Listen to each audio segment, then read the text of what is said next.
இந்த வீடியோவில் நம்ம பார்க்க போகிறது என்னன்னா சுவிட்ச் கிளீனிங் ஆயில். இதுதான் சுவிட்ச் கிளீனிங் ஆயில். நிறைய பேருக்கு இதில் டவுட் இருக்குது. சுவிட்ச் கிளீனிங் ஆயில் எதுலெல்லாம் யூஸ் பண்ணலாம், அதை எப்படி யூஸ் பண்ணுறது, சுவிட்சில் வேறு ஆயில்ஸ் யூஸ் பண்ண முடியுமா, இந்த மாதிரி நிறைய பேர் டவுட் கேட்குறீங்க.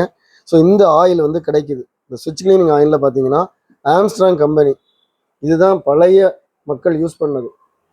பெரிய ஆட்கள்லாம் பார்த்தீங்கன்னா நீங்கள் வயசான ஆள்கள்கிட்ட கேட்டிங்கன்னா சொல்லுவாங்க சுவிட்ச் கிளீனிங்க்கு ஆம்ஸ்ட்ராங் ஆயில் யூஸ் பண்ணுங்கன்னு சொல்லுவாங்க.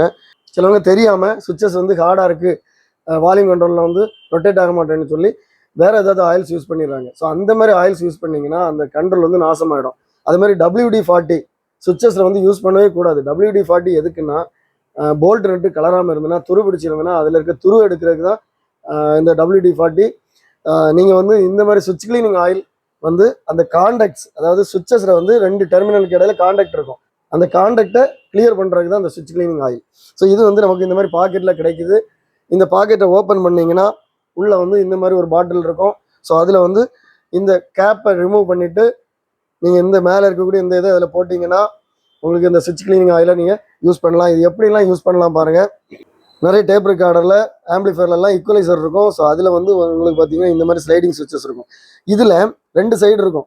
ஒரு சைடு பார்த்தீங்கன்னா பிளைனாக இருக்கும், ஒரு சைடு பார்த்தீங்கன்னா இந்த மாதிரி பிளாக் கலரில் லைன்ஸ் இருக்கும்.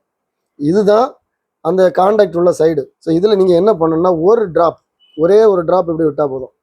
ஒரு ட்ராப் விட்டுட்டு அங்கே இங்கே இந்த மாதிரி பண்ணிட்டீங்கன்னா சுவிட்ச் மூவ் ஆகாத சுவிட்ச் கூட கொஞ்ச நேரம் கழிச்சு மூவ் ஆக ஆரம்பிச்சிடும்.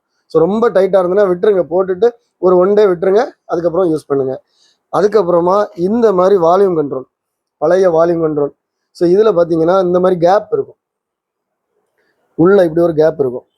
அந்த கேப்பில் இந்த இடத்துல இந்த மாதிரி வச்சுட்டு ஒரு ட்ராப் அது அந்த கேப்புக்குள்ளே போயிடும். ஸோ இந்த இடம் தான் அந்த கான்டாக்ட் கிடைக்கக்கூடிய இடம். இந்த மாதிரி 2-3 தடவை நீங்கள் இந்த மாதிரி சுற்றிட்டீங்கன்னா அந்த கான்டாக்ட் கிளியர் ஆகிடும்.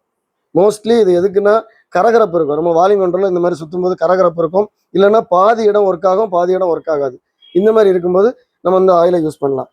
இந்த மாதிரி சுவிட்சஸ் இருக்கும் பாருங்கள். ஒன்றை ப்ரெஸ் பண்ணால் ஒன்று வெளியே வரும், அடுத்தது ப்ரெஸ் பண்ணால் அடுத்தது வெளியே வரும். ஸோ இந்த மாதிரி கான்டாக்ட் பார்த்தீங்கன்னா மோடு சுவிட்சுக்கு யூஸ் பண்ணியிருப்பாங்க. டேப்பு, ரேடியோ, ஆக்ஸ், லைனின் இந்த மாதிரி யூஸ் பண்ணியிருப்பாங்க. ஸோ இதிலெல்லாம் எப்படின்னா இந்த மாதிரி ஒரு சின்ன கேப் விடணும். இந்த கேப்பில் ஒரு ட்ராப் நீங்கள் விட்டீங்கன்னா, ஒரு ட்ராப் விட்டுட்டு இந்த மாதிரி 2-3 தடவை அந்த சுவிட்சஸை இந்த மாதிரி ப்ரெஸ் பண்ணிங்கன்னா அந்த கான்டாக்ட்ஸ் கிளியர் ஆகிடும். சில இடங்கள்ல பார்த்தீங்கன்னா இது இப்போ வால்யூம் கண்ட்ரோல் இந்த இருக்குது, இந்த இடத்துல இருக்குன்னு வச்சுக்கோங்க. இது மாதிரி மேலே ஒரு சர்க்யூட் இருக்கும். நீங்கள் இது உள்ளே போகாது, இந்த டிப் இதுக்குள்ளே போகாது. ஸோ அந்த மாதிரி இருக்க நேரத்தில் என்ன பண்ணலாம்னா இந்த மாதிரி ஒரு ஸ்க்ரூ டிரைவர் எடுத்துடுங்க. ஒரு சின்ன ஸ்க்ரூ டிரைவர் அல்லது ஏதாவது ஒரு சின்ன கம்பி, கரெக்டாக இதை இந்த கேப்பில் இது இருக்கிற மாதிரி நம்ம செட் பண்ணிக்கணும். ஸோ நமக்கு இந்த மாதிரி தான் இருக்குது. ஸோ இந்த கேப்பில் கரெக்டாக இந்த மாதிரி செட் பண்ணிவிட்டு இதில் நீங்கள் ஒரு ட்ராப் விட்டீங்கன்னா அந்த ஆயில் அப்படியே கரெக்டாக அந்த நமக்கு எந்த கேப்பில் போகணுமோ அந்த கேப்பில் கரெக்டாக போயிடும். ஸோ இப்போ இதுக்குள்ளே போயிட்டு இது எட்டாத இடத்துல இந்த மாதிரி ஸ்க்ரூ டிரைவரை வச்சு யூஸ் பண்ணிக்கலாம். இந்த மாதிரி எங்கெங்கெல்லாம் சுவிட்சஸ் கான்டாக்ட் கிடைக்குதோ அங்கங்கெல்லாம் நீங்கள் இந்த சுவிட்ச் கிளீனிங் ஆயில் யூஸ் பண்ணலாம். எக்காரணம் கொண்டும் வேறு ஏதாவது லூப்ரிகன்ஸ், அதாவது என்ஜின் ஆயில், இந்த மாதிரி ஆயில் சுவிட்சுக்கு நீங்கள் யூஸ் பண்ணாதீங்க. இந்த சுவிட்ச் கிளீனிங் ஆயில் அவைலபிளாக இருக்குது. நிறைய பேர் என்கிட்ட எனக்கு 10 பாட்டில் வேணும் அந்த மாதிரி கேட்குறாங்க. ஸோ நீங்கள் உங்களுக்கு தேவைக்கு மட்டும் வாங்க. ஏன்னா இது கிடைக்கிறது கொஞ்சம் கஷ்டம், எப்போவாது தான் கிடைக்கும். அதனால் உங்களுக்கு தேவைன்னா ஒரு பாட்டில் வாங்கி வச்சுங்க. இந்த மாதிரி ஒரு பாட்டில் வாங்கினாலே உங்களுக்கு ரொம்ப நாளைக்கு வரும். இந்த சுவிட்ச் கிளீனிங் ஆயில் உங்களுக்கு வேணும்னா நான் அதில் கொடுத்துக்கூடிய வாட்ஸ்அப் நம்பருக்கு நீங்கள் டெக்ஸ்ட் பண்ணுங்கள், நான் கண்டிப்பாக ரிப்ளை பண்ணுவேன். இது அவைலபிளாக இருக்கும், நீங்கள் எப்போ கேட்டாலும் கிடைக்கும்.